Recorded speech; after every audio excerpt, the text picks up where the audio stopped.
الحمد لله نحمده ونستعينه ونستغفره ونؤمن به ونتوكل عليه ونعوذ بالله من شرور أنفسنا ومن سيئات أعمالنا من يهده الله فلا مضل له ومن يضلله فلا هادي له ونشهد أن لا إله إلا الله وحده لا شريك له ونشهد أن سيدنا ومولانا محمدا عبده ورسوله صلى الله تعالى عليه وعلى آله وأصحابه وبارك وسلم تسليما كثيرا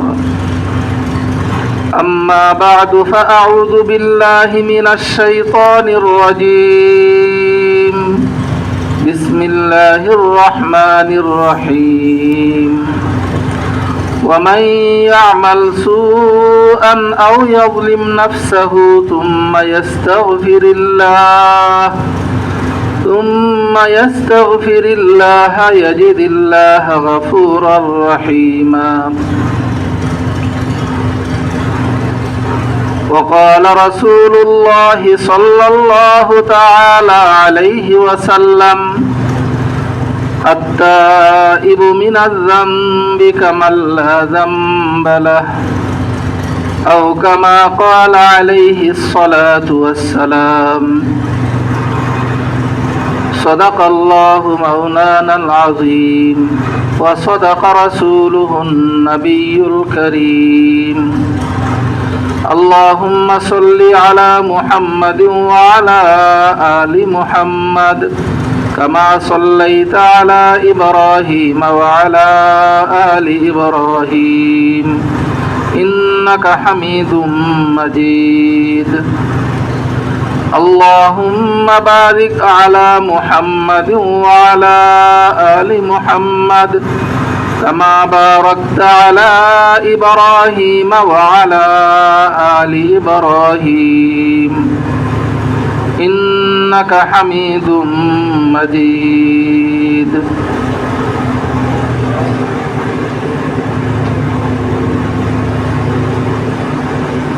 একজনকে ডেকে না বলো পর্দাগুলো লাগাইছে অন্তত সব দেখা যায়। সম্মানিত মুসলিমবৃন্দ,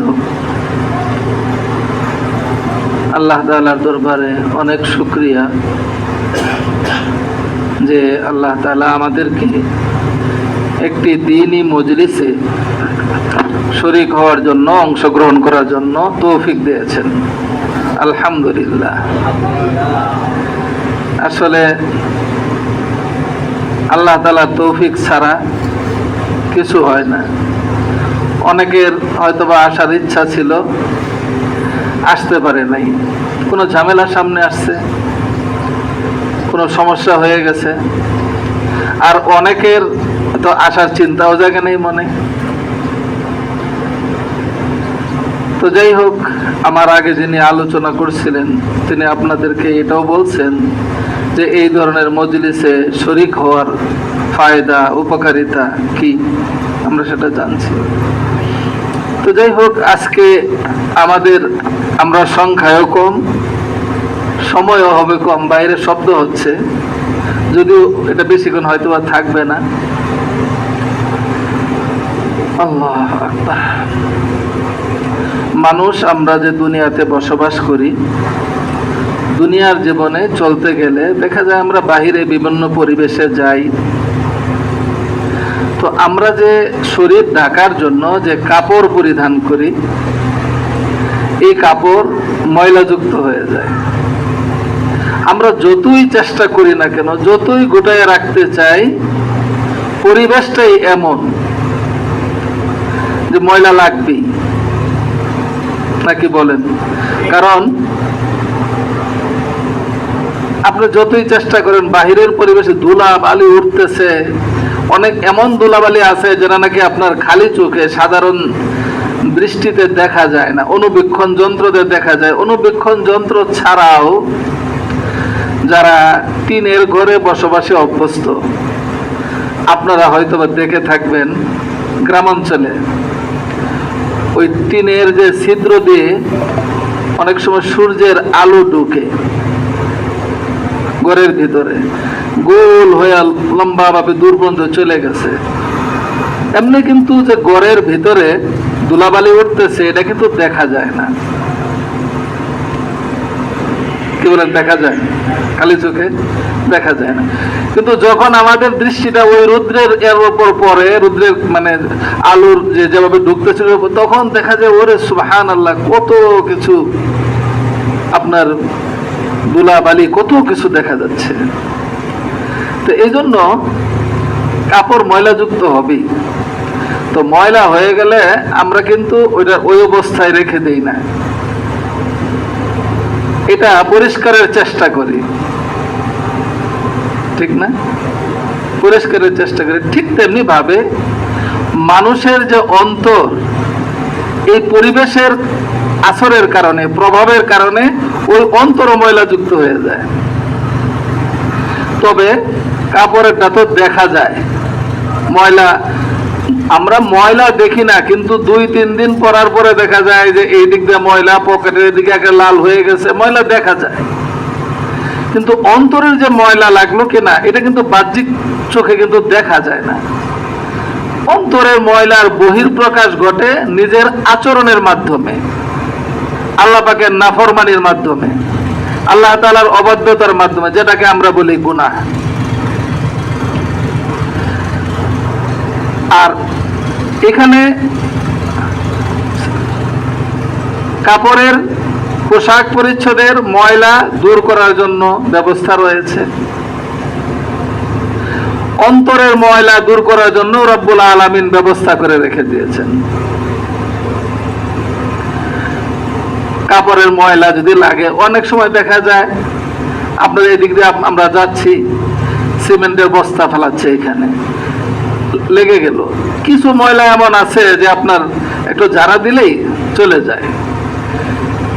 আবার কিছু ময়লা আছে যে ঝাড়া দিলে তো হয়তো যাবেন, একটু পানি দিয়ে, যদি সাধারণত পানি দিয়ে যদি ধোয়া হয় তাহলে চলে যাবে, সাবানের প্রয়োজন পড়বে না। কিছু ময়লা আছে এমন সাবানের প্রয়োজন, আবার কিছু আছে মানে সাবান দিয়েও কাজ হয় না। এখন আপনার যে দাগ নাশক বিভিন্ন রকম মেডিসিন পাওয়া যায়, সেগুলো যদি নাকি ব্যবহার করা হয় তাহলে সেগুলো দ্বারাও চলে যায়।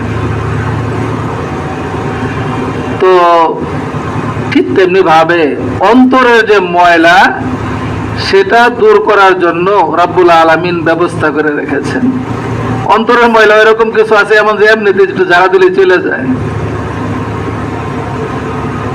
মানুষের যে এক ধরনের গুনাহ আছে যেটাকে আমরা বলি সগীরা গুনাহ, ছোট গুনাহ, একেবারে সাধারণ গুনাহ, সেটাও কিন্তু নাফরমানি। হ্যাঁ, এটা দেখা যায় যে এইটার জন্য সাবান ব্যবহারের প্রয়োজন পড়ে না। সাবান ব্যবহার ছাড়াই ওই ময়লা দূর হয়ে যায়। কিভাবে দূর হয়? বিভিন্ন ধরনের নেক আমলের মাধ্যমে আল্লাহ রাব্বুল আলামিন বান্দার ওই ছোট ছোট গুনাহগুলো আল্লাহ পাক দয়া করে ক্ষমা করে দেন। সুবহানাল্লাহ।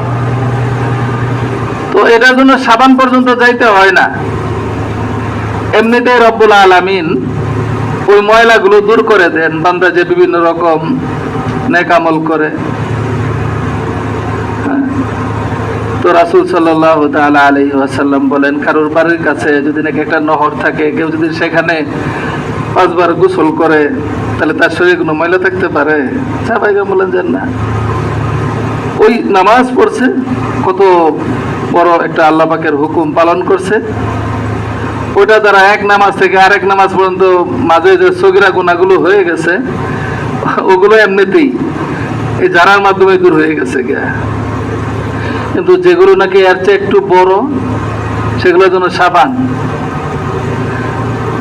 আবার যেটা নাকি এর চেয়ে উঠতে চায় না, সেটা তো আরো ব্যবস্থা আল্লাহ পাক রেখেছেন, যেটাই হচ্ছে আপনার তওবা ইস্তেগফার আমরা বলে থাকি। ইস্তেগফার আর এর চূড়ান্ত রূপ হচ্ছে তওবা। এর চূড়ান্ত রূপ হচ্ছে তওবা, ইস্তেগফার। আল্লাহ তাআলা কোরআনে জায়গায় জায়গায় আপনার বলেছেন আম্বিয়ায়ে কেরাম যে তার উম্মতদেরকে দাওয়াত দিয়েছেন, আল্লাহর কাছে খুব ভালো লেগেছে সেই কথাগুলো, তারা কিভাবে দাওয়াত দিয়েছেন সেই কথাগুলো কোরআনে উল্লেখ করেছেন। ওয়াস্তাগফিরু রাব্বাকুম সুম্মা তুবু ইলাইহি, আল্লাহ পাকের কাছে ইস্তেগফার করো, গুনাহ হয়ে গেলে আল্লাহ পাকের কাছে ইস্তেগফার করো, ক্ষমা চাও। এরপর আবার বলা হয়েছে সুম্মা তুবু ইলাইহি, পুরাপুরি ফিরে আসো তার দিকে। ক্ষমা চাই আবার উল্টা পাল্লা করবা তা না, একদম ফিরে আসো। তওবার অর্থ হচ্ছে ফিরে আসা, সম্পূর্ণরূপে ফিরে আসা। কোত্থেকে ফিরে আসা? আল্লাহ পাকের নাফরমানি থেকে, শিরক থেকে, মাসিয়া গুনাহ থেকে ফিরে আসা, সম্পূর্ণরূপে ফিরে আসা।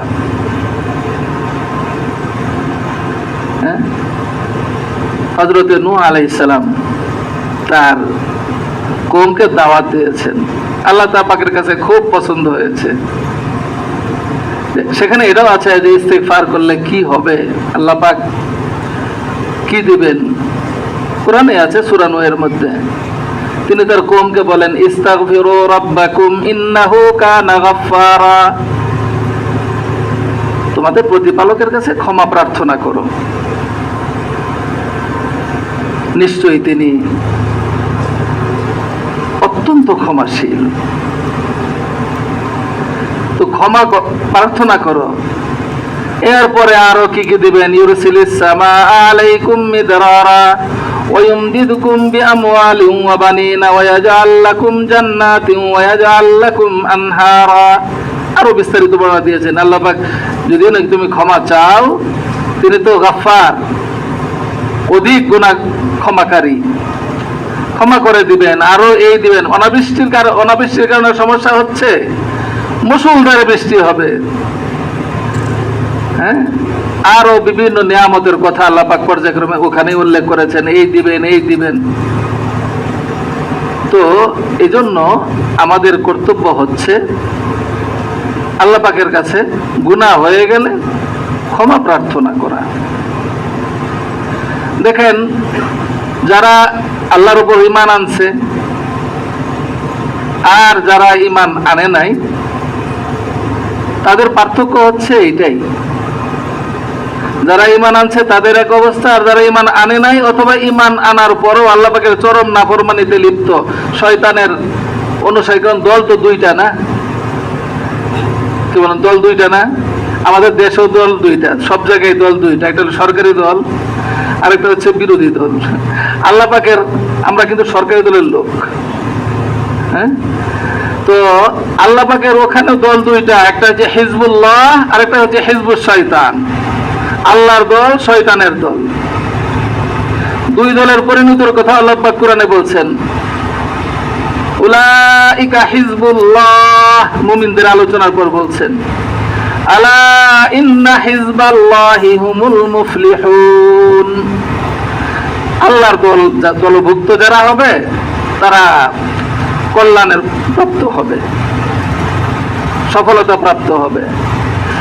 আর শয়তানের দলের কথা বলা হয়েছে আলা ইন্না হিজবাশ শাইতান হুমুল খাসিরুন, তারা চরম ক্ষতিগ্রস্ত হবে। তো যাই হোক, যেটা বলছিলাম যে মুমিনদের এক অবস্থা, আর যারা শয়তানের অনুসারী, ঈমান আনে নাই অথবা ঈমান আনার পরেও একেবারে চরম ভাবে আল্লাহ পাকের নাফরমানিতে লিপ্ত, তাদের এক অবস্থা। তাদেরকে আপনি যদি ইস্তেগফারের কথা বলেন, আল্লাহ পাকের কাছে ক্ষমা চাওয়ার কথা বলেন, উল্টা পাল্টা অনেক কিছু শোনাই দিবে, নিজের কাজের পক্ষে আরো যুক্তি দিবে। দেওয়াটাই স্বাভাবিক, কারণ তাদের যে মূল লিডার, নেতা, সেও তো আল্লাহ পাকের কাছে এরকমই করছিল। রাব্বুল আলামিন যখন সেজদা করার কথা বললেন, সরাসরি আল্লাহ পাকের হুকুমকে প্রত্যাখ্যান করছে, মানে নাই। এরপর আবার আল্লাহ পাক যখন জিজ্ঞাসা করছেন যে আচ্ছা বলো তো, কোন জিনিস তোমাকে বাধা দিল? যখন আমি বললাম সেজদা করতে, এই সেজদা করা থেকে কোন জিনিস তোমাকে বাধা দিল? দরকার ছিল তার ওই সময় সে আল্লাহ পাকের কাছে সেজদায় লুটে পড়বে যে আল্লাহ, আমার তো ভুল হয়ে গেছে, আমারে ক্ষমা করে দেন, ইস্তেগফার। কিন্তু সেটা না, সে উদাহরণ দেয়, খালাকতানি মিন নারিন ওয়া খালাকতাহু মিন তিন। আপনি আমাকে সিজদা করার কথা বলছেন, এটা কি যুক্তির মধ্যে পড়ে? আমাকে সৃষ্টি করেছেন আপনি আগুন দ্বারা, আর তারা সৃষ্টি করেছেন মাটি দ্বারা। আগুনের গতি উপর দিকে আর মাটির গতি নিচের দিকে। কি বলেন? আগুনের গতি উপর দিকে না, নিচে যদি আগুন জ্বালানো হয় দাও দাও করে উপর দিকে লিলিহান শিখা উপরের দিকে উঠবে, আর একটা মাটির ঢিলা যতই উপরে নিক্ষেপ করা হোক না কেন নিচের দিকে আসবে। আগুনের তৈরি একটা আপনার মাখলুককে, আপনার মাটির তৈরি আরেকটা মাখলুককে সিজদা করার কথা বলতেছেন, এটা কি হয়? তো সে এই ধরনের উদ্ধত্ত প্রদর্শন করছে, আল্লাহ পাকের সহ্য হয় না। যার পরিণতি যা হওয়ার আল্লাহ পাক বলে দিতেছেন, বের হয়ে যাও, তুমি অভিশপ্ত থাকবা। তো আর তাদের অনুসারীদের অবস্থা তো এটাই হবে। আর ইস্তিগফার করা, গুনাহ হয়ে গেলে আল্লাহ পাকের কাছে সাথে সাথে ক্ষমা প্রার্থনা করা, এটা হচ্ছে আল্লাহ পাকের মুমিন বান্দার সিফত। মুত্তাকি যারা যারা আল্লাহ পাকের সবচেয়ে নৈকট্যভাজন বান্দা, তাদেরও কিন্তু আপনার গুনাহ হইতে পারে। কি বলেন আপনারা? গুনাহ হইতে পারে না? অনেক আপনার মানে অনেক শ্রদ্ধাভাজন ব্যক্তি, অনেক বড় আলেম, অনেক সময় দেখা যায় তার দ্বারা একটা গুনাহ হয়ে গেছে, হায় হায় দুনিয়া শেষ, এই হুজুর এই কাজ করছে। আরে আল্লাহর বান্দা, এই হুজুরে এই কাজ করছে, আপনি তো এটা আপনার চোখে পড়ছে, এই হুজুরে এই কাজ করছে, এতটুকু যদি না হয়তো তুমি তো ফেরেশতা হয়ে যেতেন। তাহলে দেখেন, ফেরেশতাদের কোনো গুনাহ নাই, আর শয়তানের কোনো ভালো কাজ নেই। শয়তানের কোনো ভালো, সে যদি বাহ্যিক ভাবে দেখাও যায় যে শয়তানের কোনো ভালো কাজ করতেছে, তাহলে বুঝতে হবে যে এর মধ্যে কোনো দুরভিসন্ধি আছে, কারণ শয়তানের দ্বারা তো কোনো ভালো কাজ হইতে পারে না। হযরতে মুআবিয়া রাদিয়াল্লাহু তাআলা আনহুর এক ঘটনা। মুআবিয়া রাদিয়াল্লাহু তাআলা আনহু রাসূল আকরাম সাল্লাল্লাহু তাআলা আলাইহি ওয়াসাল্লামের অত্যন্ত সম্মানিত একজন সাহাবী। তাহাজ্জুদের নামাজ তো কখনো কাজা হয় না, সব সময় তাহাজ্জুদ পড়েন। একদিন তিনি স্বপ্নে দেখছেন উনি তাহাজ্জুদের নামাজ পড়তেছে স্বপ্নের মধ্যে। তো তাহাজ্জুদের নামাজ পড়তে পড়তে এত এই পর্যায়ে গেছে, কত ওনার ঘুম ভাঙছে ফজরের আজানের আওয়াজে। মনটা মনে খুব কষ্ট লাগছে যে এটা কি হইল। ফজরের নামাজ পড়ছেন, এরপর সারাটা দিন শুধু কান্নাকাটিতেই অতিবাহিত হয়েছে যে আল্লাহ আমার তাহাজ্জুদের নামাজ কাজা হয়ে গেছে, আমার তাহাজ্জুদের নামাজ কাজা হয়ে গেছে। এইভাবে অতিবাহিত হয়েছে সারাদিন। এরপরে রাত্রিবেলা যখন ঘুমাইছেন, ঘুমানোর পরে শেষ রাতে দেখে একজন খুব বুজুর্গ বেশে এক লোক, লম্বা দাড়ি, জুব্বা পরা, এই ধরনের অর্থাৎ বুজুর্গ দেখা যায়। হুজুর উঠেন, হুজুর উঠেন, তাহাজ্জুদের সময় হয়ে গেছে। জিজ্ঞেস করেন যে ভাই আপনি কে, আমাকে এরকম ভাবে জাগাচ্ছেন? বলছে আমি ইবলিস। বলছে যে ইবলিস, মালুন তোর সাথে আর তাহাজ্জুদের সাথে কি সম্পর্ক? আছে, কালকে আমি আপনাকে ওইটার মধ্যে লিপ্ত করে তাহাজ্জুদের নামাজ কাজা করাইছিলাম।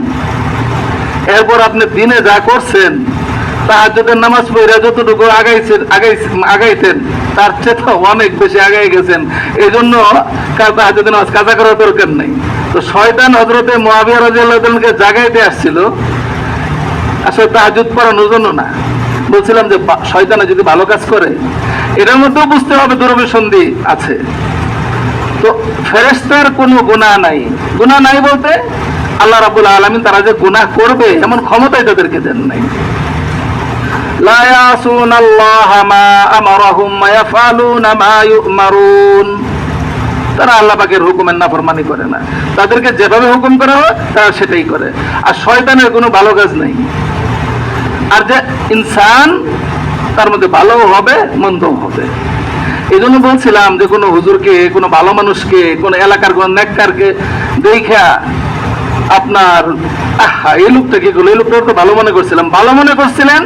আমাদের ভালো মনে করাই উচিত, কারণ একটা গুনাহ ওনার দ্বারা প্রকাশ পাইছে ঠিক, এই গুনাহের পরে উনি রাত্রিবেলায় কি করছেন এটা কি আমরা খবর নিতে পারছি? ওনার যখন নাকি গুনাহের অনুভূতি জাগছে যে হায় হায় দিনের বেলায় তো আমি এটা করছিলাম, কিন্তু রাত্রিবেলায় ওনার কি আমল ছিল এটা কি আমরা দেখছি গিয়া? না। বলছিলাম যে আল্লাহ পাকের নেক মুমিন বান্দা, নেককার বান্দা, নৈকট্যভাজন বান্দা, মুত্তাকিরা আল্লাহ পাকের সবচেয়ে নিকটবর্তী বান্দা মুত্তাকিরা। মুত্তাকিদের গুণ আলোচনা করতে গিয়ে, মুত্তাকিদের কি গুনাহ হয় কি হয় না আপনারা কি বলেন?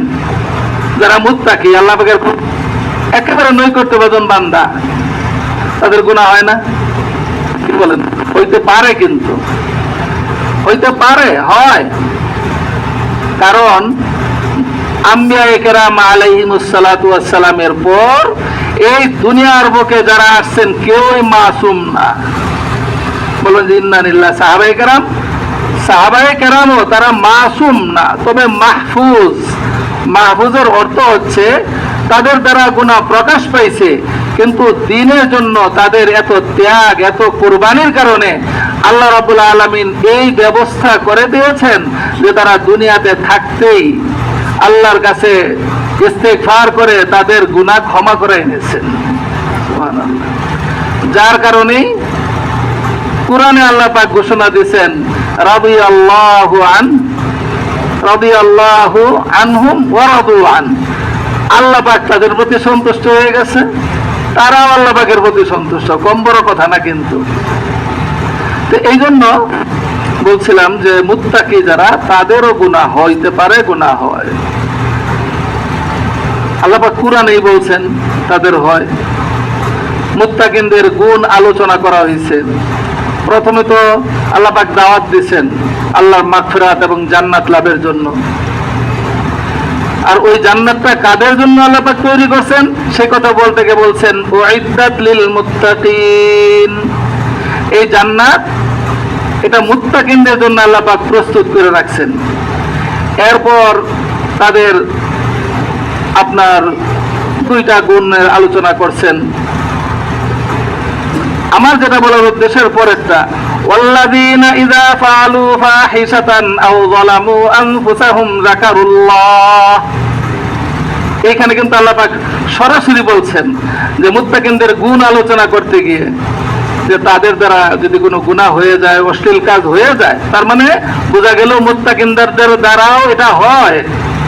ওয়াল্লাযীনা ইযা ফাআলু ফাহিশাতান আও যালামু আনফুসাহুম যাকারুল্লাহ। তারা বাস এটার উপর অটল থাকে না, সাথে সাথে আল্লাহকে স্মরণ করে দেয়, আল্লাহ আমি কি করে ফেলছি, আমার কি হয়ে গেছে আমার দ্বারা। ফাস্তাগফারু লিযুনুবিহিম। এরপর তারা বাস আল্লাহর কাছে ইস্তিগফার করতে থাকে, আল্লাহ আল্লাহ আমারে ক্ষমা করে দেন, আমি তো গুনাহ করে ফেলছি। এরপর আল্লাহ পাক কি বলেন, ওয়া মান ইয়াগফিরুয যুনুবা ইল্লাল্লাহ। আল্লাহর কাছে যে ক্ষমা চায়, কেন চায়? আল্লাহ ছাড়া আর কে আছে যে গুনাহ ক্ষমা করবে? এরপর আল্লাহ পাক বলেন যে তারা এই যে গুনাহ করছে ক্ষমা চেয়ে নেয়, কান্নাকাটি করে চোখের পানি ফেলে ক্ষমা চেয়ে নেয়, কিন্তু ওইটার উপর আর তারা অটল থাকে না, ওইটা আবার করতে থাকে, আবার করতে থাকে, এরকম না। মানা যাইছে তো কতক্ষণ চলবে? যদি নাকি কিছু করতে থাকে তো বন্ধ করে দাও। আমি তো ভাবছি মেশিনটা তো শুধু সরাচ্ছে।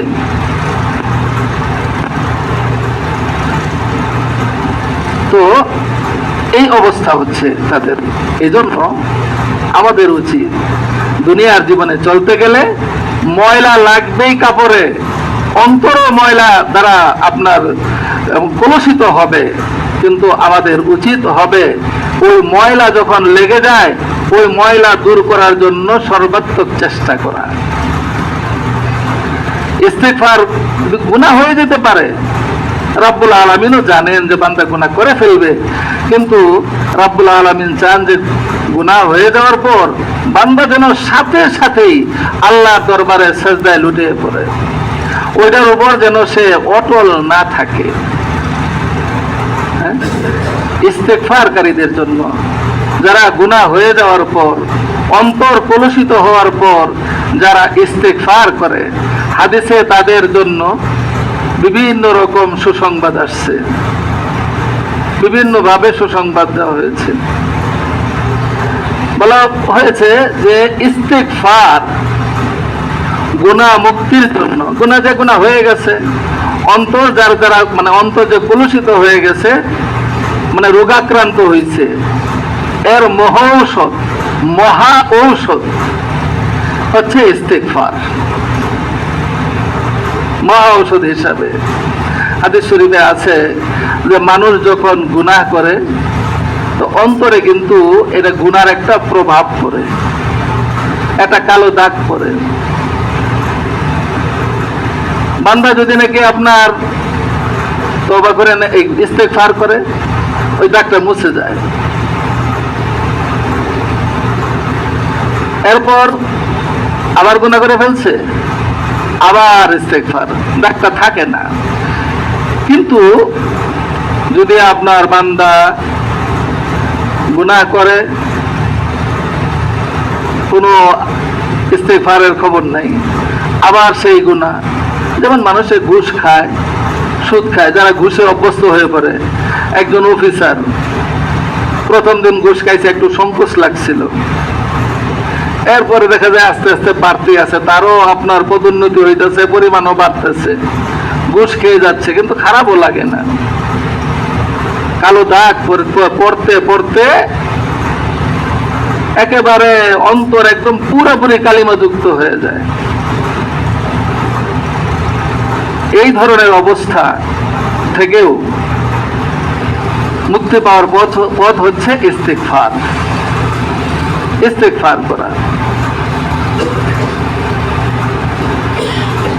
বান্দা যদি ইস্তেগফারের মতো ইস্তেগফার করে, রব্বুল আলামিন ক্ষমা করে দিবেন। কোরআনে এই ধরনের অবস্থাকে বলা হয়েছে কাল্লা বাল রানা আলা কুলুবিহিম মা কানু বিহি ইয়াকসিবুন।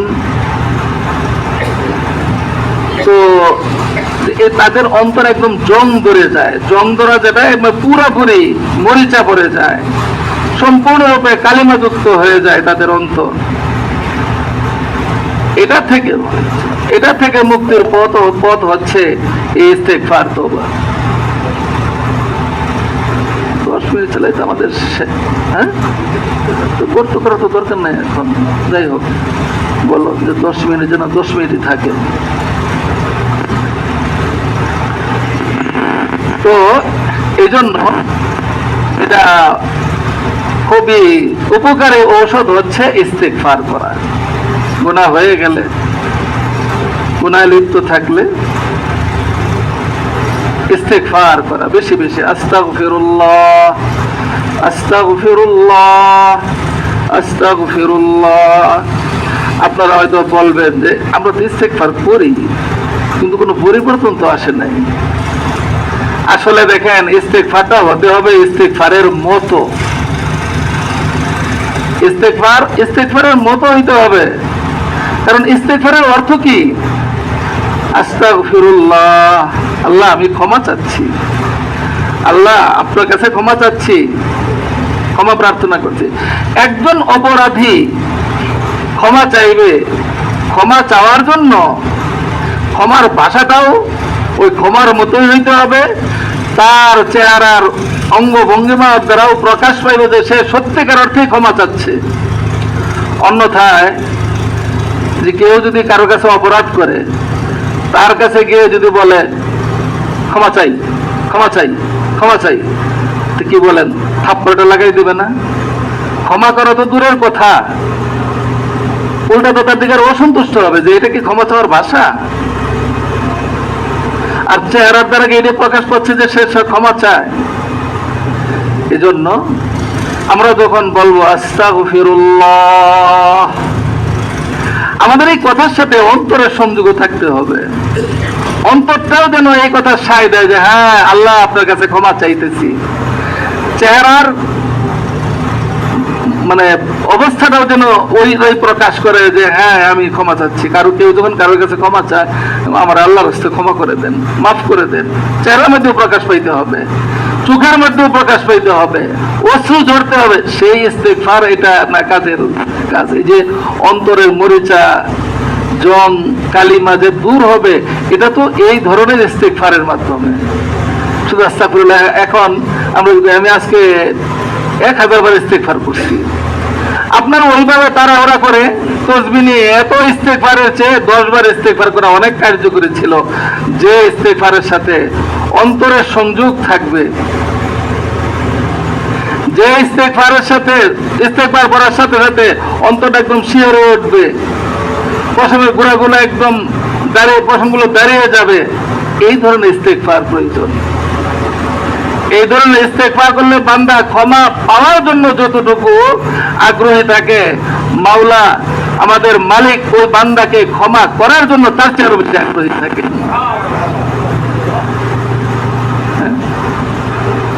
তো বলছিলাম যে এই ইস্তেগফার হচ্ছে গুনার জন্য, গুনাহ থেকে মুক্তির জন্য একটা মহা ঔষধ।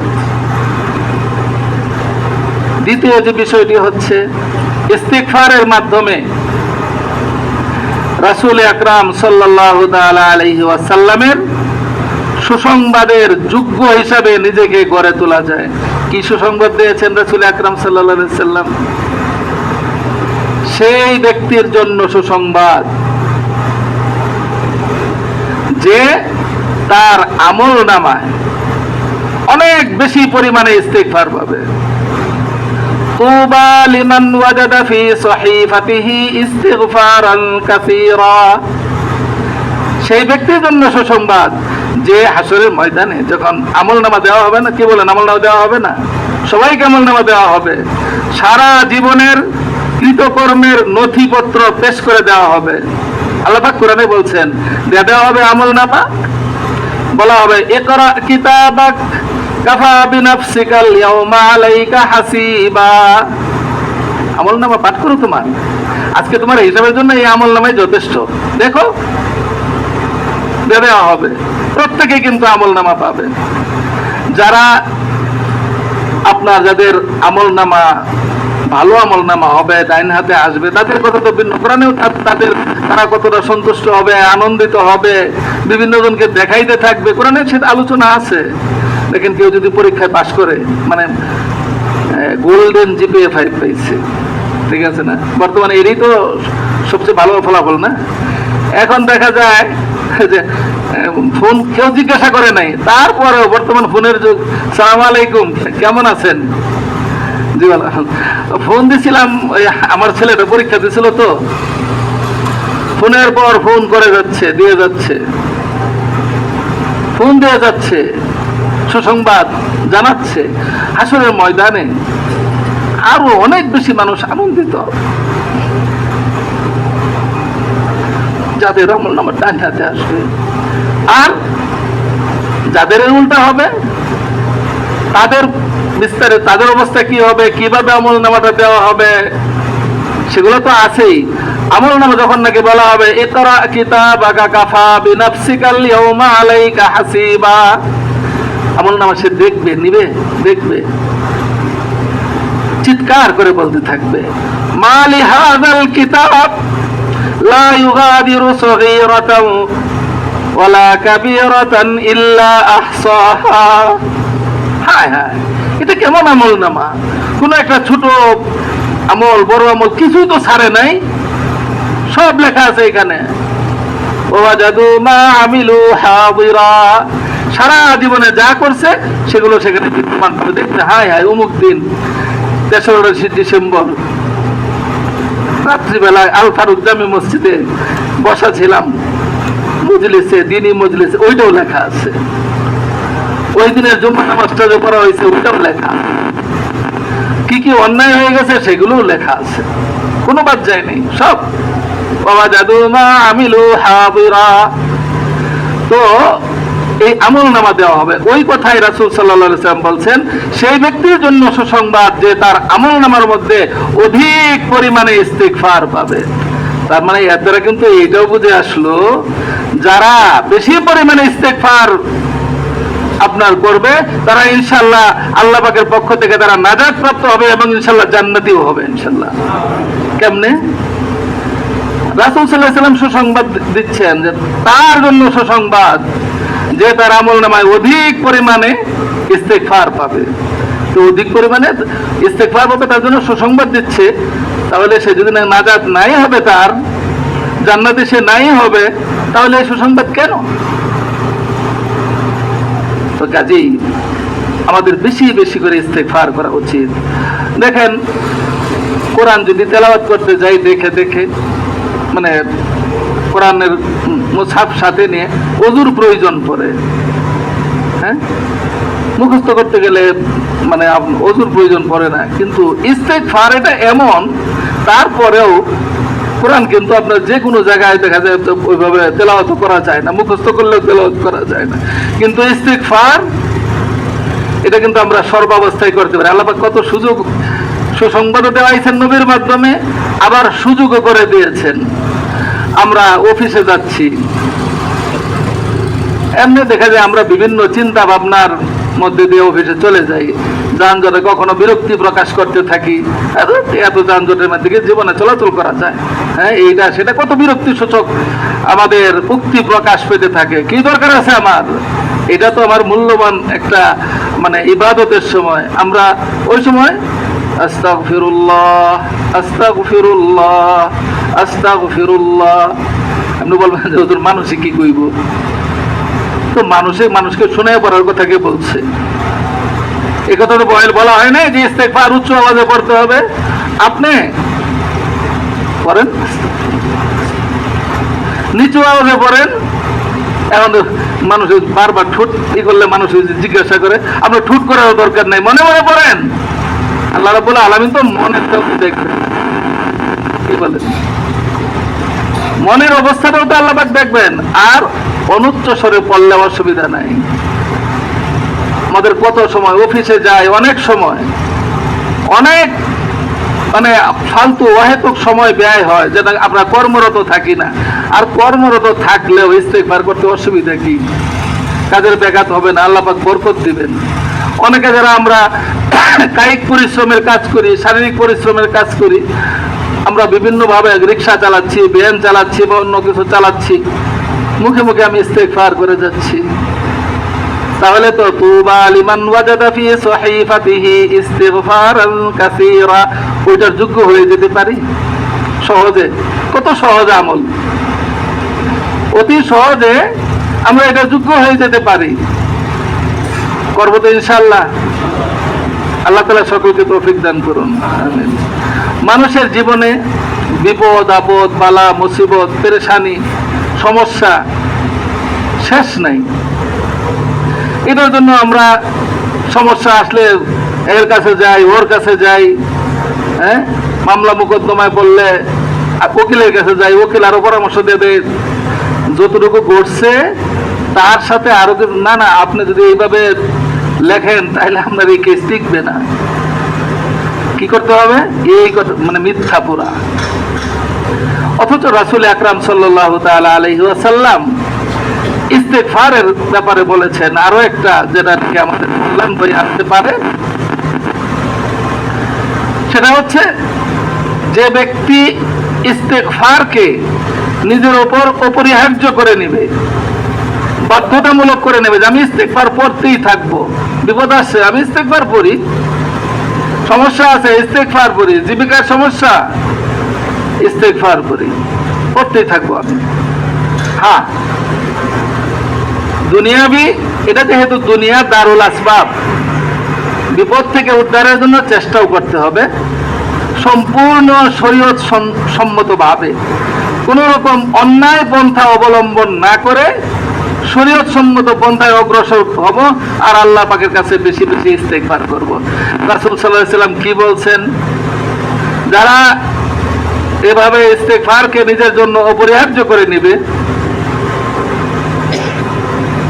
মানে বাধ্যতামূলক করে নেবে, ইস্তেগফার পড়তেই থাকবে, তিনটা পুরস্কারের কথা বলছেন। আল্লাহ রাব্বুল আলামিন যে তার বিপদ আপদ সমস্যা রয়েছে, এই সমস্যা দূর করে দিবেন। পেরেশানি আছে, অনেক সময় দেখা যায় মনে কোনো শান্তি পাচ্ছে না, টাকা পয়সার অভাব নাই, কিন্তু মনে শান্তি নাই, আল্লাহ পাক পেরেশানি দূর করে দিবেন। জীবিকার পেরেশানি, আল্লাহ তাআলা এমন জায়গা থেকে তার জীবিকার ব্যবস্থা করবেন যা সে কল্পনাও করতে পারবে না। রিজিকের মালিককে দোকান, কি বলেন, চাকরি, হ্যাঁ, ব্যবসা বাণিজ্য, এটা তো আল্লাহ পাক দিবেন, আল্লাহ নিজের জিম্মায় রেখে দিয়েছেন, কিন্তু আমাদের বুঝে আসে না। সকালবেলায় পাখিগুলো কিচির মিচির করে বের হয়ে যায় বাসা থেকে, এদের কিন্তু কোনো ব্যবসা বাণিজ্য নাই, কোনো চাকরি বাকরিও নাই, কৃষি কাজও করে না, শ্রমের কাজও করে না। আল্লাহর এই কিচির মিচির যে করে না, এরা কিন্তু আসলে কিচির মিচির করে না, এরা কিন্তু আল্লাহর নাম স্মরণ করতে করতে যায়, আল্লাহর নাম স্মরণ করতে করতে যায়। আমরা তো তাদের ভাষা বুঝি না, এই জন্য আমরা মনে করি বাকি হলে কি কিচির মিচির করতে যায়, আল্লাহকে ডাকতে ডাকতে যায়, আল্লাহর নাম স্মরণ করে বের হয়ে যায়। আমরা যেরকম নাকি বাসার থেকে বের হই, বিসমিল্লাহি তাওয়াক্কালতু আলাল্লাহ, এরাও ওই ধরনের কথা বলে যেতে থাকে, জিকির করতে করতে, আল্লাহর নাম স্মরণ করতে করতে। তো যায়, বিকাল বেলায় যখন আসে একেবারে পেটটা ভর্তি কইরা ছড়াই ছিটায় রেখে দিয়েছে আল্লাহ পাক রিজিক। আল্লাহ দে ওয়ারযুকহু মিন হাইসু লা ইয়াহতাসিব। এক জায়গায় আপনার একটা আপনার আম গাছ, বড় এক আম গাছ, আম গাছের একটা মানে কাণ্ড মনে যায় 10 মিনিট বেশি হয়ে গেছে, দয়া করে দেখো। এই আম গাছের কাণ্ড অনেক মোটা, শুকায় রয়েছে। এক লোক ওই এলাকার লক্ষ্য করলো যে প্রতিদিনই একটা সময়ে দুইটা সময়ে একটা কাক মুখে করে যে কি যেন নিয়ে আসে,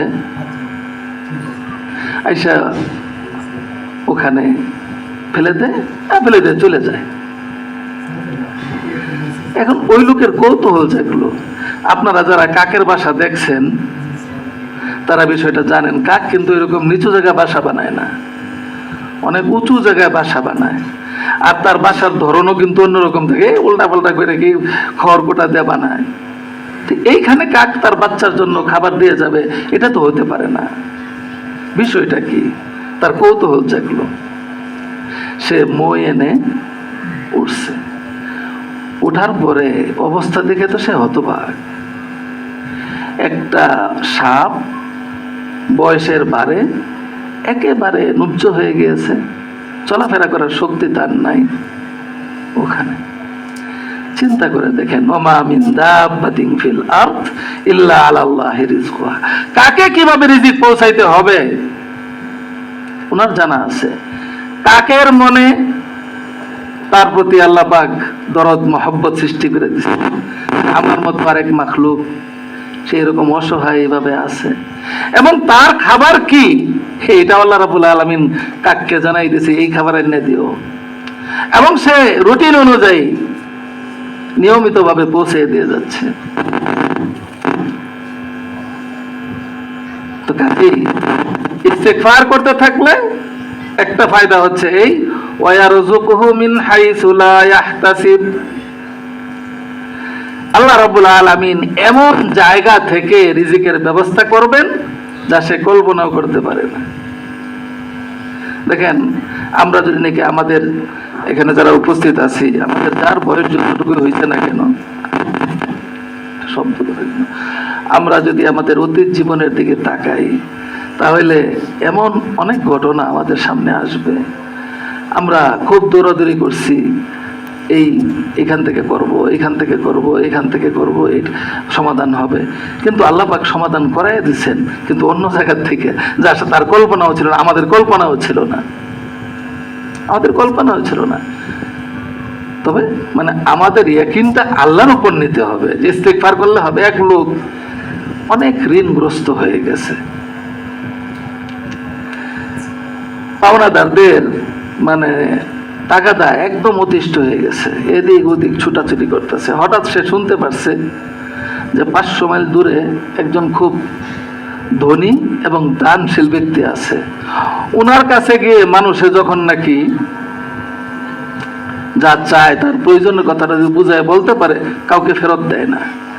সেই এত দূর পর্যন্ত, সে অনেক আগের যুগে সে মরুভূমির পথ অতিক্রম করে ওইখানে গিয়ে পৌঁছছে, মনে মনে খুশি যে এই তো আইসা পড়ছি, এখানে গেলে বলবো বাস আর হয়ে যাবে। ওখানে যাওয়ার পরে যখন জানতে চাইছে, বলছে হ্যাঁ ঠিক কথাই বলছেন, এরকমই করতেন উনি, তো উনি তো গতকালকে ইন্তেকাল করছেন। উনি ক্লান্তিতে মনের দুঃখে শুয়ে রয়েছেন, ঘুমাইসা পড়ছে। ঘুমের মধ্যে স্বপ্নে দেখে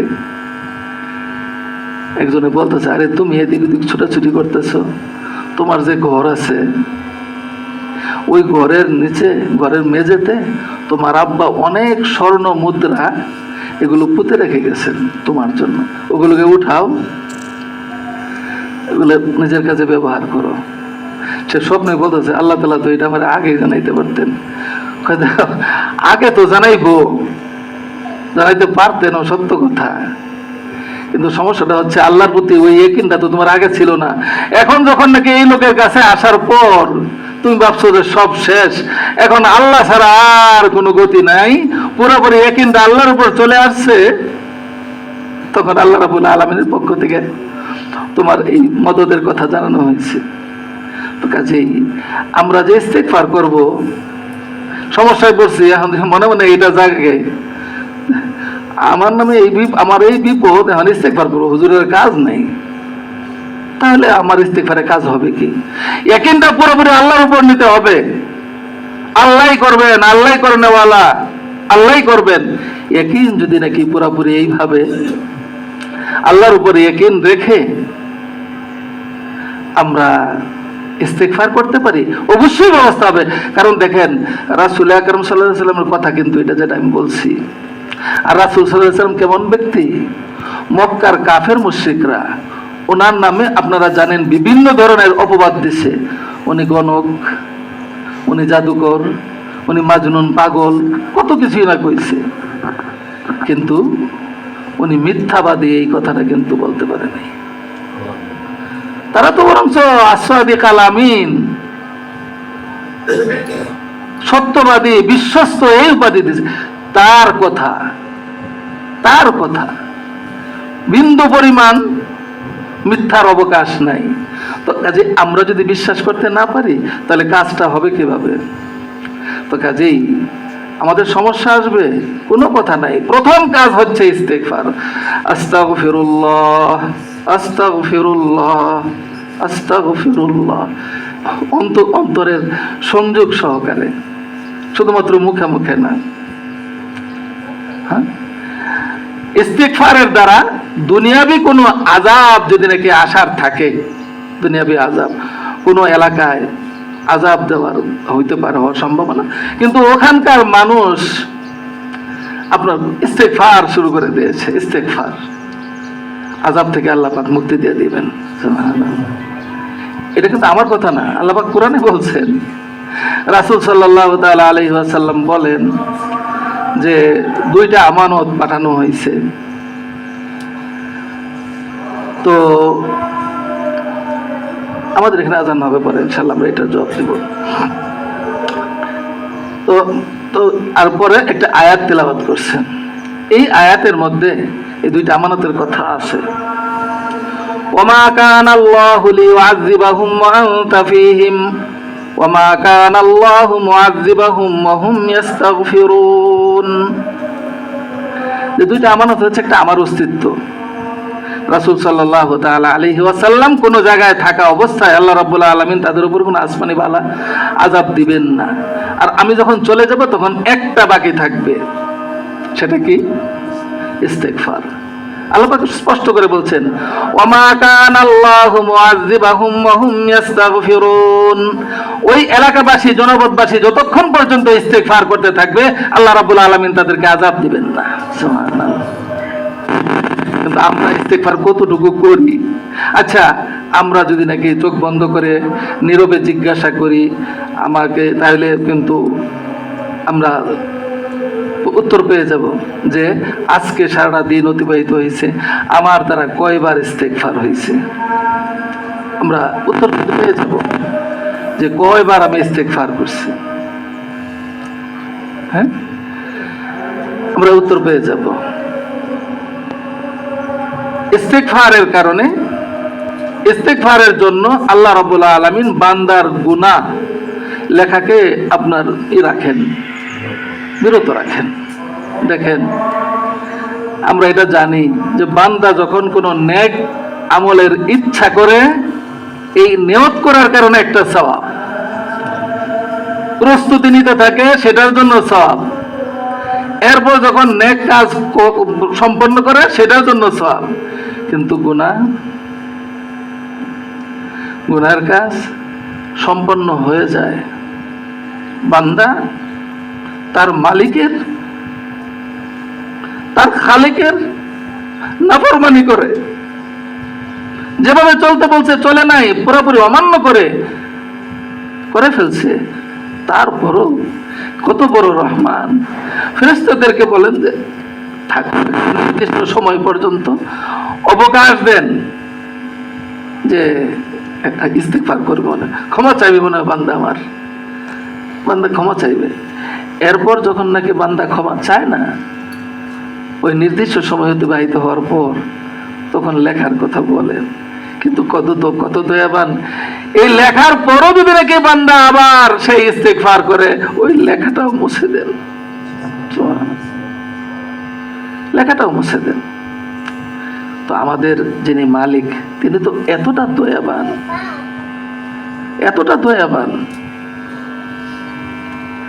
তো কাজেই আমাদের আপনার এই বিষয়গুলো খেয়াল করা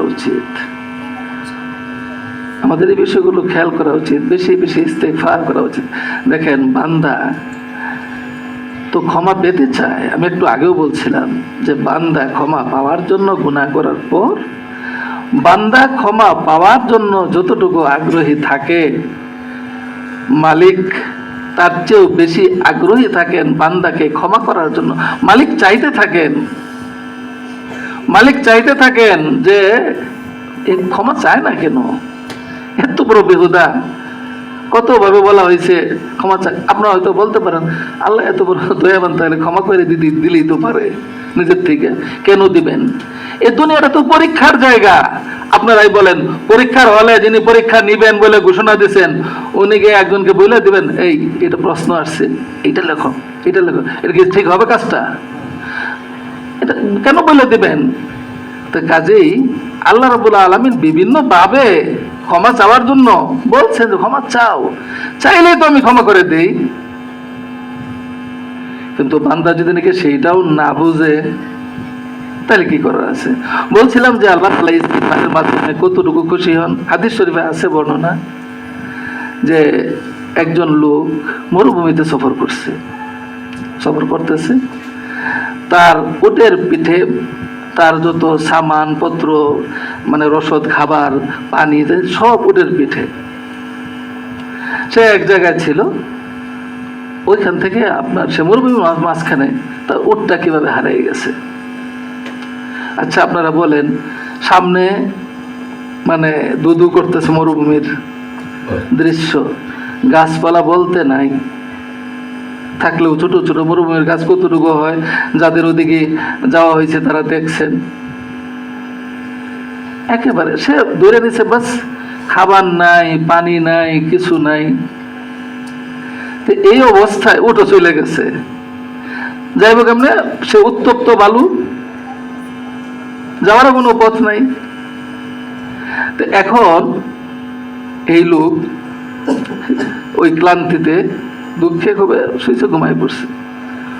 হঠাৎ যখন ঘুম থেকে উঠছে, ওইটা থেকে তার যে উটটা হারিয়ে গেছিল, ওইটা থেকে যে তার পাশে এসে দাঁড়ায় রয়েছে। এখন আপনারা বলেন, এই লোকটা কিরকম খুশি হবে?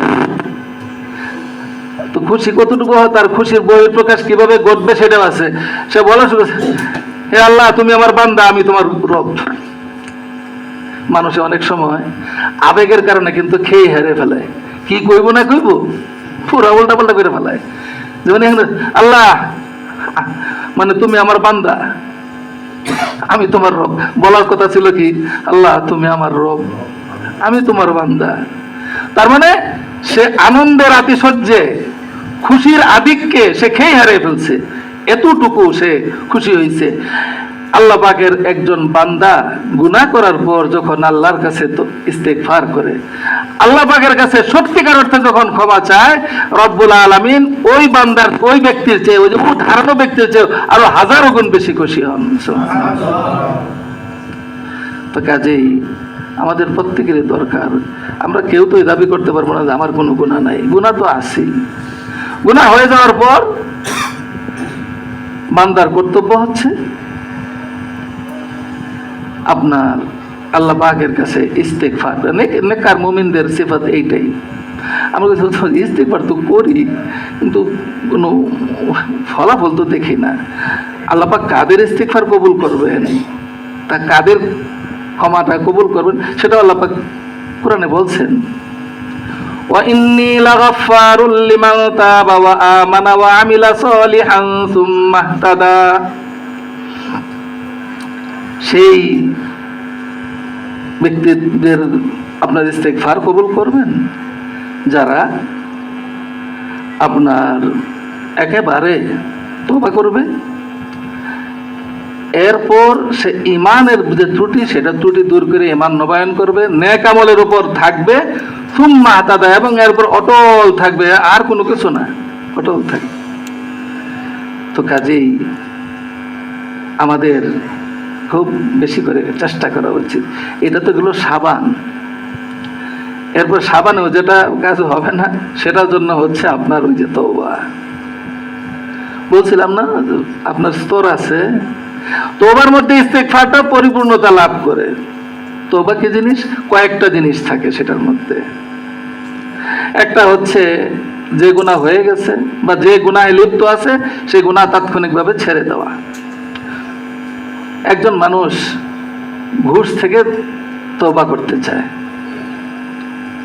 এখন সে খুব তওবা করলো রাত্রিবেলায়, আর প্রতিদিন সকালে যাওয়ার সময় অফিসে ভাবে এই মাসটা শুধু যাক, পরে আরো ভালো করে তওবা করে নিব।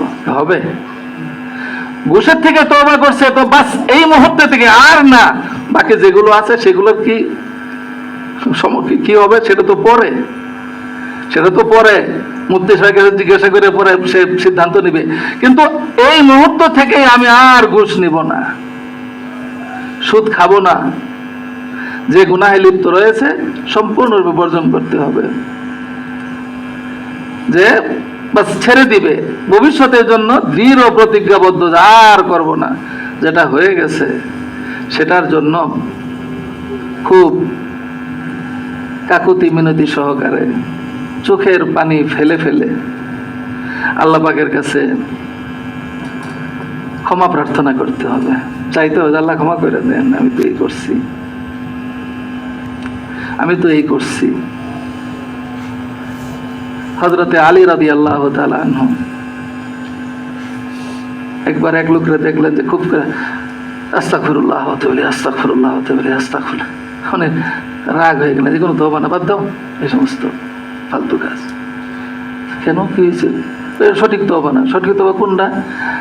তো আলী রাদিয়াল্লাহু তাআলা আনহু তাকে বললেন যে সঠিক তওবার মধ্যে তিনটি জিনিস তো থাকবেই, আরো কিছু জিনিস আছে। তিনটি জিনিস বলতে যে তিনটি কথা বলা হইল, যদি নাকি আপনার কাউকে মানে কারোর আর্থিক কোনো ক্ষতি করে থাকে, এটা ফেরত দিতে হবে। আর্থিক ক্ষতি আছে না কারোর, আপনার মানে আপনার টাকা নিছিল বা টাকা মাইরা দিছে বা সম্পদ নষ্ট করছে, এইটার ব্যাপারে ফেরত দিতে হবে, তার কাছ থেকে ক্ষমা চেয়ে নিতে হবে। দুইটার মধ্যে একটা, এখন সে ক্ষমা চায় কিন্তু এখন দেখা যায় সে সত্যিকার তওবা করতে চায়, কিন্তু তারা এখন মারলেও কাটলেও কোনো লাভ হইব না, কারণ তার সেই নাই, তো শেষ হয়ে গেছে, একসময় ছিল কিন্তু এখন নাই, সে ক্ষমা পাইতে চায়, তার ওইটা করতেই হবে। কাউকে এমনিভাবে কষ্ট দিছে, মানসিক কষ্ট, শারীরিক কষ্ট, কিল ঘুষি মারছে, এখন সে খুব মানে দরবেশ সেজে গেছে গে, আল্লাহ ওরে যে আমি এটা করছি এটা আপনি মাফ করে দেন। আল্লাহ মাফ করবেন কেন? ওর কাছ থেকে আগে করে নিয়ে আসো। আমানতের যদি এরকম খেয়ানত করে থাকে সেটার জন্য, সবগুলো একটাই, যে হক যদি নষ্ট করে থাকে কারোর, সেটার জন্য আপনার করতে হবে। হক যেমন নাকি বান্দার, হক আল্লাহর। নামাজ, সারা জীবন নামাজ পড়ে নেই, এখন আল্লাহর কাছে খুব করে তওবা করছে, আল্লাহ মাফ করে দিব নামাজ। হ্যাঁ, আল্লাহ মাফ করবেন, কাজা শুরু করে দিতে হবে। রোজা রাখে নাই, রোজার কাজা শুরু করে দিতে হবে। যদি নাকি আপনার হায়াতে না কুলায়, সেটা আল্লাহ পাক ক্ষমা করতে পারেন, সেটা ভিন্ন জিনিস। কিন্তু আমার পক্ষ থেকে যতটুকু, এটা তো চালাই যাইতে হবে। তো এই জন্য হক যদি কারো নষ্ট হয়ে থাকে, তাহলে সেটার জন্য চিন্তা করতে হবে। তো এই তো হবে তওবা। আর তওবা যখন বান্দা করে, বুঝছেন, ইস্তেগফারকারীর চেয়েও আরো বেশি খুশি হন। আল্লাহ পাক কুরআনেই বলছেন, দেখেন কিছু আল্লাহ পাকের মানে বিশেষ বিশেষ বান্দাদেরকে যে আল্লাহ ভালোবাসেন, এটা আল্লাহ পাক কুরআনে বলছেন, ইন্নাল্লাহা ইউহিব্বুত তাওয়াবিন ওয়া ইউহিব্বুল মুতাতাহহিরিন। দুই শ্রেণীর লোকের কথা এখানে বলা হয়েছে। তার মধ্যে এক শ্রেণী হচ্ছে তাওয়াবিন, যারা তওবা করে, বারবার তওবা করে। গুনাহ তো একটু আগে বলছিলাম না, গুনাহ তো হয়ে যাবে, হয়ে যাওয়ার পর সেটার বটল না থাকা, আবার সে তাহলে উঠে আল্লাহ আল্লাহ ক্ষমা করে দেন, আমি তওবা করতেছি আল্লাহ। তো এখন আল্লাহ এতটা দয়াময় যে বান্দা একবার তওবা করার পর গুনাহ করে ফেলে, আবার তওবা করে, আবার তওবা ভঙ্গ হয়ে যায়, আবার গুনাহ করে, আবার ভঙ্গ হয়ে যায়।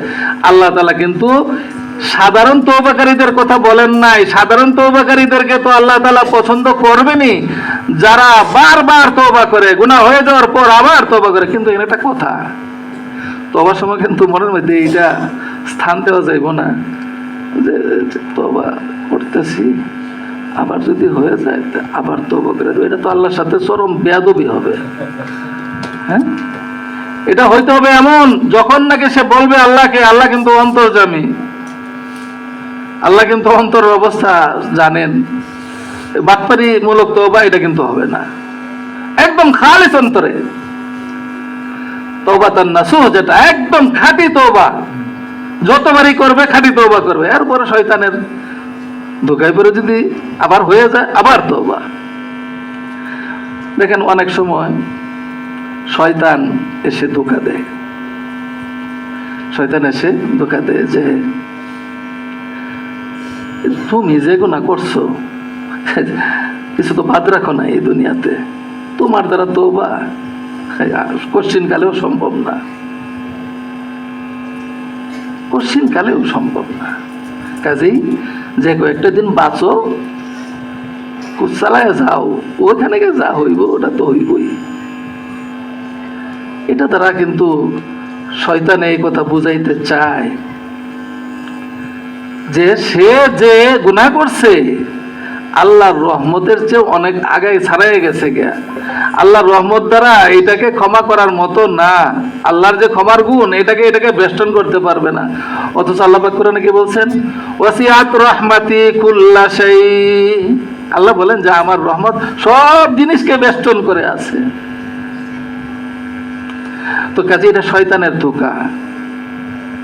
আবার বলে তুমি এই যে কিছুদিন আগে যে এই তওবাটা করলা, ঠিক আছে না, কিছুদিন আগে তওবাটা করছো, এখন আবার সেই গুনাহটাই করছো, এখন কোন মুখে তুমি বলবা বলো তো আল্লাহ পাকের কাছে?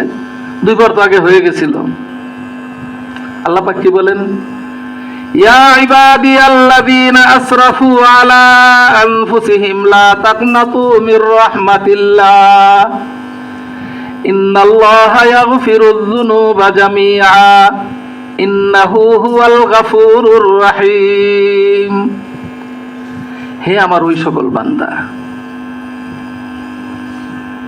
যারা নিজের উপর অনেক অত্যাচার করেছো, অনেক জুলুম করেছো, অনেক বেশি গুনাহ করেছো, অনেক বড় বড় গুনাহ করেছো,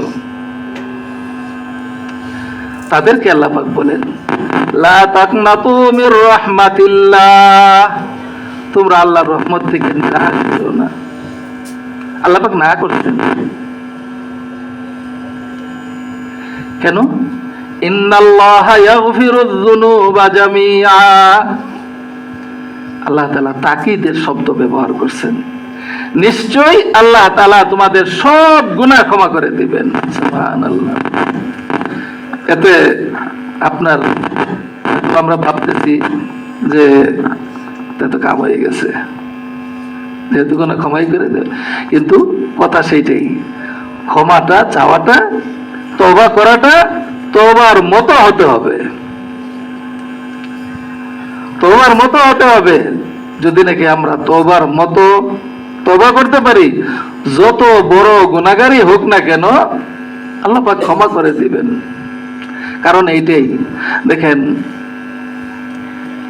সন্তান মায়ের কাছে অন্যায় করে, ঠিক না?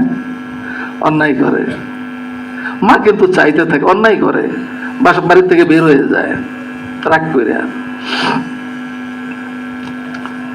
রাত্র হয়ে যায়, মা কিন্তু চাইতে থাকে। শীতের রাত্র, বর্তমান আজকে কিরম ঠান্ডাটা, যদি গ্রাম অঞ্চলে হয় তাহলে তো বোঝাই যায়, কাপড় চোপড় কিছু নেওয়া যায় নাই, ছেলে তো রাগের চোটে আছে, না যাবো না, যাওয়ার হবে, কিন্তু মা কিন্তু চিন্তা করতে থাকে। মায়ের কিন্তু এই ছেলে যাওয়ার পর থেকে পুরো অস্থিরতার মধ্যে দিয়ে সময়টা যাচ্ছে, খাবার ঢোকে না, রাত্র গভীর হয়ে গেছে, মায়ের কিন্তু ঘুম আসে না, মনে মনে চাচ্ছে আমার ছেলেটা ফিরে আসুক।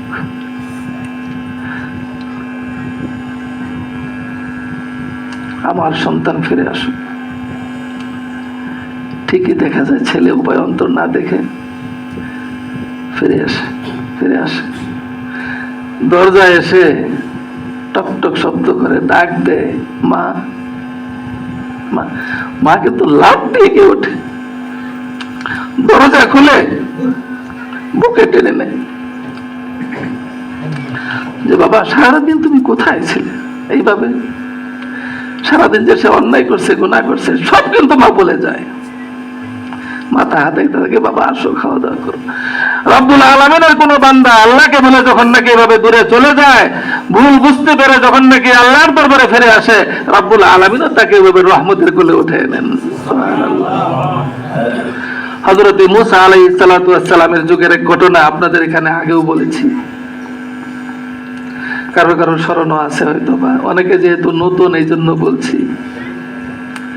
এক লোক ছিল চরম অপরাধী, চরম অপরাধী, কোন গুনাহ নাই যা সে করে নাই। তার গুনাহের কারণে এলাকার মানুষ অতিষ্ঠ হয়ে তাকে এলাকার থেকে বের করে দিছে, তোর মতো অপদার্থ দরকার নাই। তার বাড়ির লোকজন অতিষ্ঠ, কয়দিন সহ্য করতে পারে, বোঝানো তো শেষ, কেউ মানতে রাজি না, সবার সিদ্ধান্ত যাইতেই হবে। মুসা আলাইহিস সালামের যুগের তো এটা এমন না যে আদাবর থেকে বের করে দিচ্ছে, ওই শেখের টেক পার হয়ে ওই সোসাইটি দিকে এসে জায়গা নিছে, অথবা মোহাম্মদপুর বা ধানমন্দির দিকে বা বেশির থেকে বেশি বলছিলাম, মানে নদী পার হয়ে ওই পারে চলে গেছে, আর কে খুঁজলো, এরকম তো না। ওখানে এক জায়গায় কিছু জনবসতি, এরপর শত শত মাইল কেবলমাত্র মরুভূমি আর মরুভূমি, কোথাও যাওয়ার জায়গা নেই। ওই লোক কিছু রুটি আর পানি নিয়ে বের হয়ে গেছে, কাছে এক পাহাড় ছিল, পাহাড়ে গিয়ে আশ্রয় নিচ্ছে, সময় মতো রুটি খায়, পানি পান করে, সময় চলছে। 2 দিন পর রুটিও শেষ, পানিও শেষ। এতক্ষণ পর্যন্ত কিন্তু আল্লাহর কথা স্মরণ ছিল না। আল্লাহ পাক কতটুকু দয়াময়, এতক্ষণ পর্যন্ত আল্লাহর কথা স্মরণ ছিল না, এখন যখন রুটিও শেষ আর পানিও শেষ, এখন তার আল্লাহর কথা স্মরণ হয়েছে। এখন সে আল্লাহকে বলে, আল্লাহ আমি যে কত বড় অপরাধী এটা তো আমি জানি, আর জানো তুমি, তবে আমার মতো অপরাধীকে ক্ষমা করলে, আমি তো শুনছি যে তোমার রহমতের দরিয়া অনেক বিশাল, যার কোনো কুল কিনারা নাই, তো আমার মতো অপরাধীকে ক্ষমা করলে তুমি যদি মনে করো তোমার সেই রহমতের দরিয়া থেকে বিন্দু পরিমাণ কমবে, তাইলে আর আমি আর ক্ষমা চাই না। আমি তো অপরাধী হিসাবে এই দুনিয়া থেকে যাইতে চাই। আর যদি তুমি মনে করো যে আমার মতো অপরাধীকে ক্ষমা করলেও তোমার সেই রহমতের দরিয়া থেকে বিন্দু পরিমাণ কম হবে না, তাহলে আমি তওবা করতেছি, আর গুনাহ করব না, তোমার আর নাফরমানি করব না, আমাকে ক্ষমা করে দাও।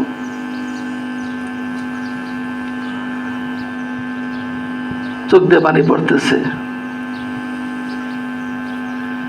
মালাকুল মউতের কে হুকুম, এর জান কবজ করো। জান কবজ করছে। হযরত মুসা আলাইহিস সালাতু ওয়াস সালামের কাছে আল্লাহ পাক ওহী পাঠাইছেন। মাঝখানে একটা কথা বইলে থাকে, এটা তো হাদিস না, আগের যুগের কিতাবের বর্ণনা। এই একই ঘটনা দেখা যায় একটু ভিন্নভাবে ভিন্নভাবে বর্ণিত আছে। তো যাই হোক, তো মুসা আলাইহিস সালামের কাছে আল্লাহ পাক ওহী পাঠাইছেন যে মুসা অমুক পাহাড়ে যাও, অমুক পাহাড়ে যাও, ওখানে আমার খুব একজন কাছের একজন বান্দা ইন্তেকাল করছে, তুমি তার জানাজায় যাও। আর ওই এলাকার পাশে যে বসতি আছে তাদেরকে সুসংবাদ দাও, যারা যারা ওখানে তার জানাজায় অংশগ্রহণ করবে সবাইকে আল্লাহ পাক বিনা হিসাবে জান্নাত দান করবেন। দেখেন, এতটা সহজে জান্নাতে যাওয়া, এটা কে না চায়? হ্যাঁ, এখন যদি নাকি এইসব বিনা হিসেবে জান্নাত তো দূরের কথা, আমি যে গেটে একজন লোকে যেই যাইব আগে 5,000 টাকা করে দিব, কেন জানি দিতেছে, যেই যাইব আমরা সবাই দৌড়ানো শুরু করবো। আমিও তো চেষ্টা করবো, খামাখা 5,000 টাকা যে পাওয়া যায়, খারাপ কি? আর জান্নাতের কথা সবাই দৌড়ে গেছে, দৌড়ে গিয়ে দেখে যে কি মারা তো গেছে ঠিক, কিন্তু এ তো আমাদের ওই লোক। তো মুসা আলাইহিস সালামের কাছে তারা অভিযোগ করছে, আপনি কার কাছে নিয়েছেন? ভুল জায়গায় নিয়ে আসছেন, আপনি ভুল জায়গায় আপনি নিয়ে আসছেন। এই লোক তো হচ্ছে এমন চরম অপরাধী যাকে আমরা বের করে দিয়েছি 2-3 দিন আগে। তো মুসা আলাইহিস সালাম একদিকে আল্লাহ পাকের ওহী, আরেকদিকে হচ্ছে আপনার লোকদের সাক্ষ্য, সমস্যা করেন না ব্যাপারটা। আল্লাহ পাকের কাছে দোয়া করছেন। আল্লাহ পাকের পক্ষ থেকে হযরত মুসা আলাইহিস সালামকে জানানো হয়েছে যে মুসা, আমি তো তোমাকে ওই পাঠাইছি, এটা তো সঠিকই, আর এরা যেটা বলতেছে এটাও সঠিক।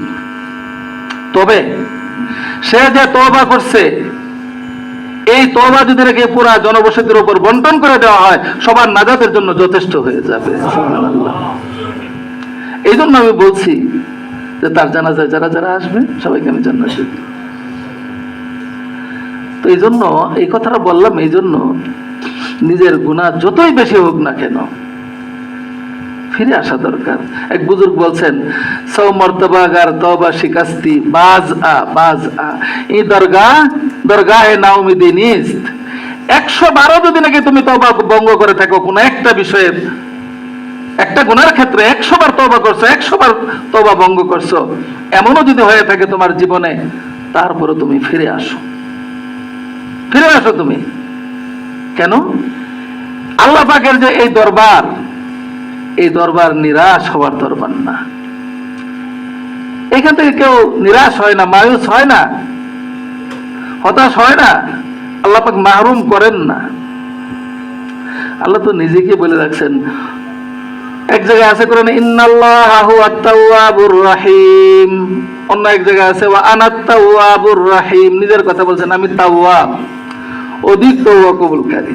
নিজেকে নিজের পরিচয় আল্লাহ পাক দিচ্ছেন।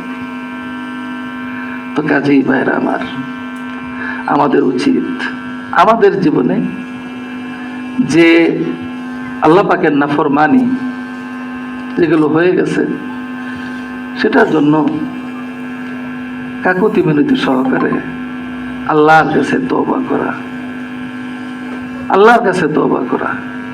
কারণ আমাদের কার ডাক কখন এসে যায়, কার ডাক কখন এসে যায় আমরা কেউ বলতে পারি না। দেখেন, একটা গুনাহ, কবিরা গুনাহ, যদি নাকি এই কবিরা গুনাহ, একটা কবিরা গুনাহ নিয়ে কেউ কবরে যায়, যাওয়ার আগে ক্ষমা করায় নিতে না পারে, নিয়মতান্ত্রিক ভাবে আল্লাহ তাআলা যদি শাস্তি দেন, যদি ক্ষমা না করেন, তাহলে তার জাহান্নামে যাওয়ার জন্য এটাই যথেষ্ট, একটা কবিরা গুনাহ। তো আমাদের কত গুনাহ হয়ে গেছে, আমাদের কত গুনাহ হয়ে গেছে, কত অহরহ গুনাহ হচ্ছে। অনেকে আমরা আসলে কি যে অনেক সময় অনেকে আমরা গুনাহকে গুনাহ মনে করি না, যার কারণে এই সমস্যাটা হয়। এই আদাবরের এক লোক গত বছর এখানে আসছিলেন, আইসা বলতেছে ওনার পেরেশানি ছাড়ে না, এরকম কোনো তো অন্যায় তো করি না, তারপরেও পেরেশানি ছাড়ে না। চিন্তা করছেন অভিযোগটা সরাসরি উপরে, যে আমি কোনো অন্যায় করি না। এই অন্যায় করি না এই কথাটা বলাই মারাত্মক অন্যায়। আমাদের চলতে ফিরতে উঠতে বসতে চোখের গুনাহ, কানের গুনাহ, নাকে মানে মুখের গুনাহ, মস্তিষ্কের গুনাহ, হাতের গুনাহ, পায়ের গুনাহ অহরহ হয়ে যাচ্ছে, আমাদের খবরও নাই। অথচ আমরা মনে করেন রুমাল লাগাইছি, সাদা জুব্বা, দাদু সাদা করে দিছে, হ্যাঁ, তো এইসব দেখে মানুষ তো ভাববে যে মাশাআল্লাহ মাশাআল্লাহ, কিন্তু আমার দ্বারা কি হচ্ছে না হচ্ছে, আমার নিজের কি খবর আছে? এই জন্য বান্দার গুনাহ হয়ে যাবে। বলছিলাম শুরুতেই যে দুনিয়াতে চলতে গেলে গুনাহ হবেই, কিন্তু বান্দার কর্তব্য হচ্ছে গুনার কথা স্মরণ করে আল্লাহর দরবারে সেজদায় লুটিয়ে পড়া, যে আল্লাহ অন্যায় করে ফেলছি, ক্ষমা করে দেন। দেখেন আল্লাহ এতে কিন্তু সাংঘাতিক খুশি হয়। মানুষ অর্থাৎ মাখলুক আর খালেক, পার্থক্য কিন্তু এইখানেই। মাখলুকের কাছে চাইলেও সন্তুষ্ট, আর খালেকের কাছে না চাইলেও সন্তুষ্ট। মাখলুক সে বাপ হোক, মা হোক, ভাই হোক, শ্বশুর হোক, যত আপনজন হোক না কেন, পরম বন্ধু হোক, একবার দুইবার তিনবার বাপের কাছে একজনে গেছে, আব্বা 10,000 টাকা লাগবে, প্রথমবার একটু হালকা বেশি, কি করবো 10,000 টাকা দিয়ে, এই করবো, আচ্ছা ঠিক আছে লাও, আছে দিয়ে দিন। পরের দিন আবার গিয়া আবার 10,000 টাকা লাগবে, আরে কালকে 10,000 টাকা নিলে আজকে আবার কিসের জন্য? অজুহাত পেশ করে দিল। পরের দিন গিয়ে আবার, এইবার কিন্তু সামনে কিন্তু আমার কাছে এরকম ভাবে আসবো না, একটা বাহানা পেয়েছো না, 10,000 10,000। কিন্তু রাব্বুল আলামিনের কাছে যতবার চাওয়া হয়, ক্ষমা চাওয়া তো ভিন্ন জিনিস, এছাড়াও যা চাওয়া হয় আল্লাহ পাক কিন্তু বিন্দু পরিমাণ অসন্তুষ্ট হন তো নাই, বরং ফেরেশতাদের কাছে আরো ফখর করেন, আমার এই বান্দাটা এরকম না, কারোর কাছে কিছু চায় না, আমার কাছেই চায়, আমার কাছেই চায়, কারোর কাছে কিছু চায় না। রাসূল আকরাম সাল্লাল্লাহু তাআলা আলাইহি ওয়াসাল্লাম কিন্তু আমাদেরকে এই শিক্ষা দিচ্ছেন যে তোমাদের যা কিছু চাওয়ার আল্লাহ পাকের কাছে চাইবা। এমনকি তোমাদের জুতার ফিতাও যদি ছিঁড়ে যায় আল্লাহ পাকের কাছে চাইবা। আগে আল্লাহর কাছে দোয়া করবে, আল্লাহ আপনি ব্যবস্থা করে দেন, এরপরে তোমার পকেটে টাকা আছে, গায়ে শক্তি আছে যাওয়ার, জানো তুমি ওই দোকানে জুতার ফিতা আছে, পরে যাও, আগে আল্লাহ পাকের কাছে যাও, এটা মুমিনের সিফাত। কিন্তু আমরা কিন্তু পকেটে টাকা থাকলে গরমটা থাকে অন্যরকম, আরে আল্লাহর কাছে পকেটে টাকা আছে কিনে নিয়ে আসবো, হ্যাঁ, কেউ কিছু বললেও ওটা পাত্তা দিতে চাই না। এক লোকের গরু কিনতে যাচ্ছে, তো বলছে যে কোথায় যাচ্ছেন, বলছে গরু কিনবো, বলছে ইনশাল্লাহ বলেন, ইনশাল্লাহ বলেন, টাকা আছে পকেটে, যাইতেছি বাজারে গরুর হাটে, গরু কিনে নিয়ে আসবো, আসতেছে গরু ছাড়া। গরু কিনলেন না, কই ইনশাল্লাহ টাকা চুরি হয়ে গেছে, এখন কি ইনশাল্লাহর জায়গা? হ্যাঁ, ওই ইনশাল্লাহ শুনছিল, এখন ভাবতেছে যে ইনশাল্লাহর কারণেই এই সমস্যা হয়েছে, এখন ইনশাল্লাহ লাগাইতেছে, কোন জায়গায় কোনটা বলতে হবে সেটাও তো জানতে হবে। কাজে ভাইরা আমার, আমাদের সর্বাবস্থায় নিজেদের গুনাহের জন্য লজ্জিত হওয়া, ইস্তেগফার করা, তওবা করা, এটা আমাদের জন্য অপরিহার্য। এই কথাটা আমরা সব সময় মনে রাখি এবং সব সময় এটার উপর আমল করতে চেষ্টাও করি। দিনের বেলায় আমাদের বিভিন্ন ব্যস্ততার কারণে ইস্তেগফার তো সম্ভব, একটা সময় বের করে তওবার জন্য আলাদা করে সময় বের করে নির্জনে বসা অনেকের পক্ষে সম্ভব নাও হইতে পারে, কিন্তু রাত্রিবেলায় যখন নাকি আমরা বিশ্রামের জন্য যাই, এটা এমন অবস্থা, দেখেন এই যে বিশ্রামের জন্য যাচ্ছি, আমার চোখ বন্ধ হচ্ছে, হতে পারে যে এই চোখ বন্ধই একেবারে চিরজীবনের জন্য বন্ধ, আগামীকালকে সকালে আর চক্ষু খুলবে না। ছেলেরা এসে ডাকবে, আব্বু আব্বু সকাল হয়ে গেছে, ফজরের সময় হয়ে গেছে, কিন্তু আব্বুর পক্ষ থেকে আর কোনো সাড়া নেই। হতে পারে কি বলেন, অসম্ভব কিছু। এই জন্য সারা দিন শেষে রাত্রিবেলায় ব্যস্ততা কাটিয়ে যখন নাকি আমরা ঘুমাতে যাই, অল্প কয়েকটা মিনিট মালিকের কাছে অন্তত বলে যাই, আল্লাহ সারাটা দিন অতিবাহিত হয়ে গেছে, তোমার অনেক নাফরমানি হয়ে গেছে, অনেক অবাধ্যতা হয়ে গেছে, অনেক গুনাহ হয়ে গেছে, আল্লাহ আমি ক্ষমা চাইতেছি, আমি তওবা করতেছি, আমাকে আপনি ক্ষমা করে দিন আল্লাহ। এতটুকু কথা বলে কোনো বান্দা যদি নাকি ঘুমায় 2 ফোঁটা চোখের পানি ফেলে, তাহলে আল্লাহ রাব্বুল আলামিন তো তার শেষ আমলটা দেখবেন, শেষ আমলটা দেখবেন। আমরা শুইতে গেলাম, অনেকে বর্তমানে দেখা যায় মোবাইল থাকে, ঘুম আসার তাড়াতাড়ির জন্য মোবাইল ছেড়ে দিয়ে, অথবা ওই কি ফোন বলে ওটাকে, হেডফোন, গান শুনতে শুনতে ঘুমিয়ে পড়লো। আপনারা চিন্তা করেন যে এই লোকের যদি নাকি ইন্তেকাল হয়, তার ইন্তেকালটা কিভাবে হবে, তার ইন্তেকালটা কিভাবে হবে। পাকিস্তানের এক ঘটনা, এক লোক খুব সিনেমা আসক্ত ছিল, সে লোকের ইন্তেকাল হয়েছে এইভাবে যে সিনেমার এক নায়িকার নাম বারবার উচ্চারণ করতেছিল, এই অবস্থা থেকে সে দুনিয়া থেকে গেছে। নাউজুবিল্লাহ। আপনারা চিন্তা করেন, কারো যে ইন্তেকাল এইভাবে হয়, তাহলে তার পরকালীন পরিণতিটা কি হবে, এটা তো সহজেই বোঝা যায়। তো এই জন্য ভাইরা আমার, আমাদের তওবা এবং ইস্তেগফারের দিকে অধিক গুরুত্ব দেওয়া উচিত। আমাদের গুনাহ হয়ে যায় চলতে ফিরতে, বেশি বেশি ইস্তেগফার করা, তওবা করা, এটা আমাদের কর্তব্য। আল্লাহ রাব্বুল আলামিন মাগরিবের পর থেকে যে আলোচনাগুলো হলো, এর উপর সর্বপ্রথম আমাকে এবং আমাদের সকলকে পুরোপুরি আমল করার তৌফিক দান করুন, আমিন। ওয়া আখিরু দাওয়ানা আনিল হামদুলিল্লাহি রাব্বিল আলামিন। আরেকটি এলান